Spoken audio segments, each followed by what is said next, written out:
Dear friends, Hare Krishna. We are continuing with our questions of Arjuna in the Bhagavad Gita, and we have come to the chapter 12.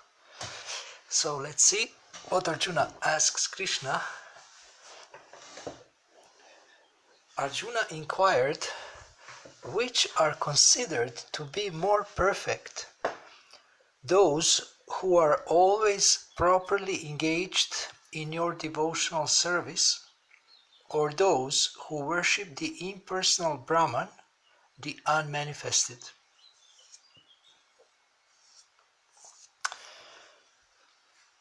Then this is one question that he asked in the chapter 12. Then in chapter 13, verses 1 and 2, Arjuna said, "O my dear Krishna, I wish to know about Prakriti, nature, Purusha, the enjoyer, and the field and the knower of the field, and of knowledge and the object of knowledge." The Supreme Personality of Godhead said, so here is Krishna's answer immediately, or beginning of his answers. "This body, O son of Kunti, is called the field, and one who knows this body is called the knower of the field." So your body is the field of activities, and you as a soul are the knower of the field, and you are situated within the body as the soul. And on the first question, Krishna actually replied that it's better to be engaged in devotional service than in worshipping the impersonal Brahman, because one becomes too absorbed in that impersonal conception, and later it is more difficult to make a shift. So realization of Bhagavan, or the Supreme Personality of Godhead, includes the realization of Brahman and Paramatma. Some yogis who know the goal of Ashtanga Yoga or Hatha Yoga, they know that the goal is to realize Paramatma, but many modern yogis in yoga societies all over the world, including the West and East, they actually use yoga to improve health and then to improve their sense gratification, to improve their material life, but this is not the goal of yoga. This is not the goal of yoga. The goal of yoga is to realize the super soul, which is situated in our heart, and to engage in the service of the super soul. So 12th chapter is wonderful. It's called devotional service, and Bhagavad Gita is divided into 3 sections, and first and last 6 chapters are considered to be the, how you say, cover of the book. Yes, cover of the book. And the middle 6 chapters are the most important chapters. And the last chapter of the middle 6 chapter is chapter 12, and this chapter is called devotional service. So this chapter is actually most powerful, I think. So you can read chapter 12 if you like of the Bhagavad Gita as it is. Then let us go to chapter 14. In chapter 14 we have one question by Arjuna. Arjuna inquired, "O mighty Lord, by which symptoms is one known who is transcendental to these 3 modes? What is his behavior, and how does he transcend the modes of nature?" Now, I have compiled something for you that I will speak about in some other sessions. It's called Bhagavad Gita Success Principles, or Bhagavad Gita Success Verses. Actually, Bhagavad Gita Success Verses and Bhagavad Gita Success Verses, they actually entail or contain success principles. So the answer to this question of Arjuna from the chapter 14 about who is transcendental, who has transcended the three modes of nature, will be answered in those discussions or explanations that I will provide for you in some other sessions, other broadcasts. And you know what are the three modes of nature? Yes? Sattva, Rajas, Tamas. Sattvas, Rajas and Tamas. Goodness, passion and ignorance. Goodness, passion and ignorance. So one can raise above these modes of nature and become transcendental. And this is what Krishna is recommending to Arjuna.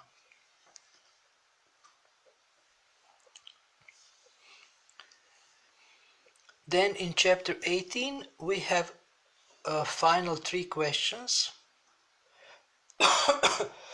Actually, two questions, and the last is just Arjuna's final statement in text 73. So in text 1 of the 18th chapter and in text 72 of the 18th chapter we have questions by Arjuna. 18th chapter is called the perfection of renunciation, and it's also some kind of an overview of everything that has been said in the dialogue between Krishna and Arjuna. And this final chapter has two questions. Arjuna said, Almighty Armed One, I wish to understand the purpose of renunciation, tyaga, and of the renounced order of life, sannyas, O killer of the Keshi demon, master of the senses. So renunciation is described in the scriptures, and Arjuna wants to understand what is the purpose of renunciation and what is the purpose of taking up, or how you say, accepting the renounced order of life, which is also known as sannyas. So this is Krishna is answering in chapter 18 these things, but we will not discuss this in more detail now. We're just looking at questions. And you will be surprised how Krishna explains this. He doesn't say, he says that the person who is working in a factory, for example, and is giving everything for the spiritual purposes, for spreading the knowledge of Krishna consciousness, he is actually as good as sannyasi. He is as good as sannyasi. He is in a renounced order of life because he renounces the fruits of his activities.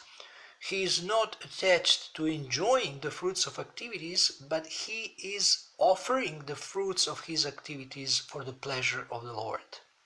And that is glorious.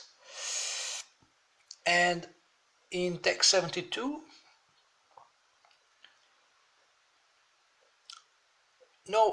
actually in the text 72, Krishna is asking questions of Arjuna. So we also have Krishna asking questions. O son of Pritha, O conqueror of wealth, have you heard this with an attentive mind? Very important to hear the Bhagavad Gita with the attentive mind and try to understand. And are your ignorance and illusions now dispelled?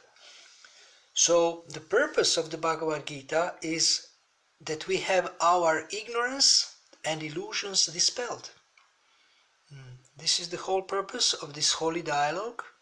I also call it the ultimate coaching session, the transcription of the ultimate coaching session, where Arjuna in the beginning was very dejected, very depressed, unwilling to act, unwilling to fight, unwilling to do his duty.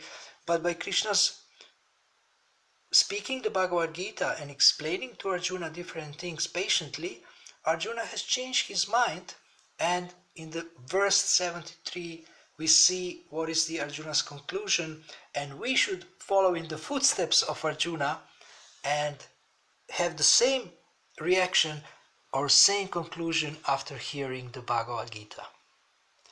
So I'm sure you want to hear this verse. This will be our last verse for today. So today's session will not be very long. Arjuna said in text 73 of the chapter 18, "My dear Krishna, O infallible one, my illusion is now gone. I have regained my memory by your mercy. I am now firm and free from doubt and am prepared to act according to your instructions." I am now firm and free from doubt, and I am now prepared to act according to your instructions. So this is the result of this dialogue. Arjuna has become free from doubt, his illusion is gone. So this is a great gain in life, to get this kind of consciousness, this kind of enlightenment, this kind of understanding. He has regained his memory about his identity, about his duty by Krishna's mercy. And he says, now I'm firm, I'm strong, and I'm free from doubt. Now I know what to do. I'm convinced. And I'm fully prepared to act according to your guidance, your teachings, your instructions. So this is the beauty of the questions. Now we are finishing here our discussions on Arjuna's questions, and then we are going to move to the Bhagavad Gita success verses. You will see in every chapter practically there is powerful success verses that can help your success in all areas of life, but especially in the spiritual area.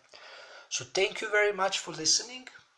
Thank you very much for being so kind to make your comments and send likes and hearts and flowers. And I wish you a wonderful day or evening, whatever is time there. And let's speak soon about Bhagavad Gita success verses. Hare Krishna.